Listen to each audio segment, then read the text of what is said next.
তুমি কি এইচএসসি তে অপপ্রয়োগ শুদ্ধ প্রয়োগে 5 নাম্বার পেতে চাও? তাহলে আজকের ক্লাসটা দেখো, কারণ তোমাদের এই যে টপিকটা এখান থেকে কিন্তু ব্যাকরণে 5 নাম্বার আসবে। আজকে আমরা আলোচনা করব অপপ্রয়োগ শুদ্ধ প্রয়োগ, কিংবা তোমরা এটা অনেকেই বাক্য শুদ্ধিকরণ হিসেবে পড়ো।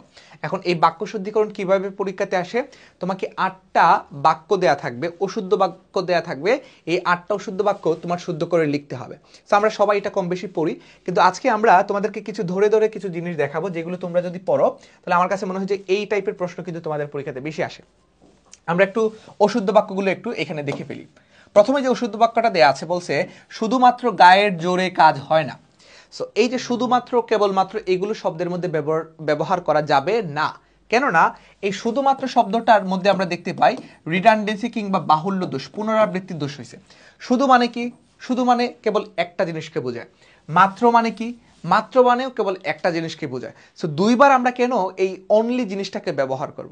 সো আমরা কেবল আজকে থেকে বলবো শুধু এই জিনিসটাই আমার লাগবে, বা কেবল আমার এই জিনিসটাই লাগবে। আমরা কেবলমাত্র বলি, শুধুমাত্র বলি। সো শুধুমাত্র এটা একটা অশুদ্ধ শব্দ। সো আমরা লিখবো শুধু।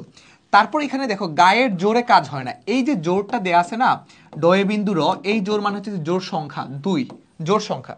কিন্তু আমাদের দরকার গায়ের জোর, পাওয়ার যেটাকে বলে। সো আমাদের লিখতে হবে বয় বিন্দু র, এই জোর মানে হচ্ছে যে ক্ষমতা কিংবা পাওয়ার।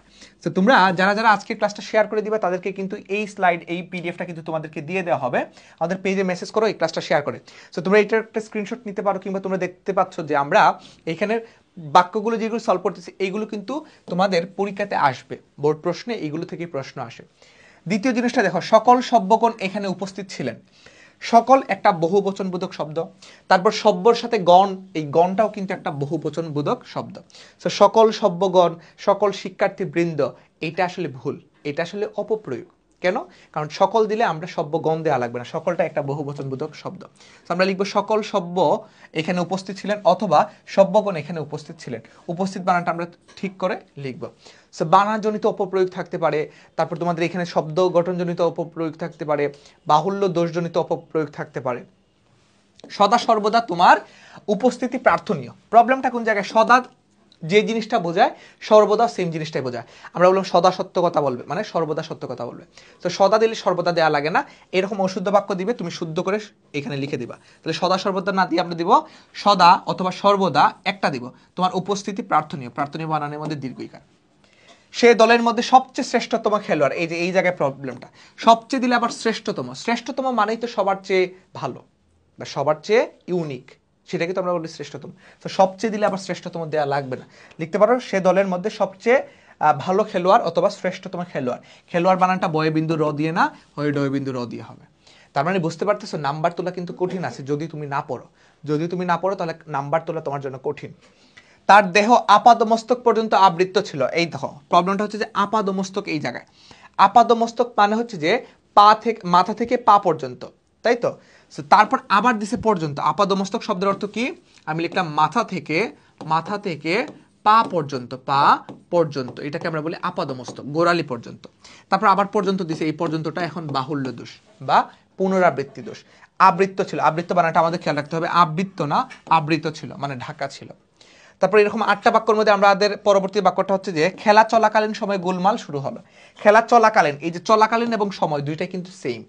চলাকালীন বলতেই কিন্তু একটা চলতেছে, একটা সময়কে বোঝাচ্ছে। তারপর তুমি কেন আবার সময়টা দিবা ভাই বলো তো? খেলা চলাকালীন গোলমাল শুরু হলো, গোলমাল বানানটা আমরা ঠিকভাবে লিখবো, গোলমাল না গোলমাল। সব মাছগুলোর দাম কত? আসো, এই যে প্রবলেমটা এই জায়গায় হয়েছে। সব দিলে আবার গুলো দিতে হয়, সব মানে বহুবচন বোধক পদ, তারপর আবার মাছগুলো, তাহলে দুইবার বহুবচন হয়ে গেছে না? আমরা কি এতই বোকা? আমরা কি দুইবার এটা দিব? উত্তর হচ্ছে যে না, এটা দিব না। এইচএসসি 25 এবং 26 ব্যাচের শিক্ষার্থীরা, আজকের এই ক্লাসটা যদি তোমার ভালো লেগে থাকে তুমি ক্লাসটা একটু শেয়ার করে দাও, এবং এরকম ক্লাস যদি নিয়মিত পেতে চাও আমাদেরকে জানাও। আমরা তাহলে কি দিব? সব মাছগুলো না দিয়ে আমরা লিখবো মাছগুলোর দাম কত, প্রশ্নবোধক চিহ্ন আমাদের এনশিওর করতে হবে। আকণ্ঠ পর্যন্ত ভোজন ভালো নয়। এখন আকণ্ঠ মানে কি জানো? আকণ্ঠ মানে হচ্ছে যে কণ্ঠ পর্যন্ত, আকণ্ঠ মানে হচ্ছে কণ্ঠ পর্যন্ত। তারপর আবার দিছে পর্যন্ত, দুইবার পর্যন্ত হয়ে গেছে না? তারপর আবার দিছে পর্যন্ত। আমরা লিখবো আকণ্ঠ ভোজন ভালো নয়, অথবা কণ্ঠ পর্যন্ত ভোজন ভালো নয়।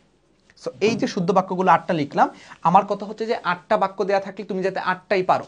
কিন্তু পরীক্ষাতে 5টা দিবা, 8টা দেওয়ার দরকার নেই। 5টা বাক্য লিখবা, শুদ্ধ করে লিখবা 5 নাম্বার। সো আমরা এরকম প্র্যাকটিস করবো। আমি এখানে একটা ভিডিওজের মাধ্যমে তোমাদেরকে একটা মেসেজ দেওয়ার চেষ্টা করলাম যে নিয়মিত তোমরা এটা পড়ার চেষ্টা করো, ঠিক আছে? এটা পড়লে ইনশাল্লাহ এখানে 5-এর মধ্যে 5 পাবে। সো নেক্সট ক্লাসে কোন টপিকটা পড়াতে পারে সেটা একটু কমেন্ট সেকশনে জানিয়ে দাও। আল্লাহ হাফেজ।